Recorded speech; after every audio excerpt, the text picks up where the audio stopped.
Everyone, I am back with new sentences. ఏంటో చూద్దామా అవి? ఓకే, చూడండి. ఎవ్వరు ఏమనుకున్నా నాకు పర్వాలేదు, నేను నా కలలను అనుసరిస్తాను అంటాను. ఓకే, ఎవ్వరేమనుకున్నా నాకు సంబంధం లేదు, నేను ఇంగ్లీష్ మాట్లాడతాను అంటాను. ఇలాంటి సెంటెన్సెస్ మన ఇంగ్లీష్ లో ఎలా చెప్తాం? ఇవన్నీ కూడా ఒకటే సిమిలర్ గా ఉంటవి.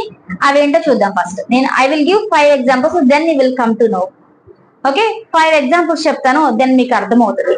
చూడండి, ఎవ్వరేమనుకున్నా పర్వాలేదు, నేను నా కలలను అనుసరిస్తాను. I will follow my dreams, it doesn't matter what anyone thinks. Okay, next one, వాళ్ళు ఏమనుకున్నా నాకు సంబంధం లేదు, వాళ్ళు ఏమనుకున్నా నాకు సంబంధం లేదు, నేను ఇంగ్లీష్ మాట్లాడతాను. I don't care what others think, I will speak in English. దీన్ని ఇంకోలా కూడా చెప్పచ్చు. I will speak in English, I don't care what others think. ఎవరేమనుకున్నా నాకు సంబంధం లేదు. వాళ్ళ అభిప్రాయం గురించి నేను పట్టించుకోను అంటాను. వాళ్ళ అభిప్రాయం గురించి నేను పట్టించుకోను. Okay, I won't bother about their opinions.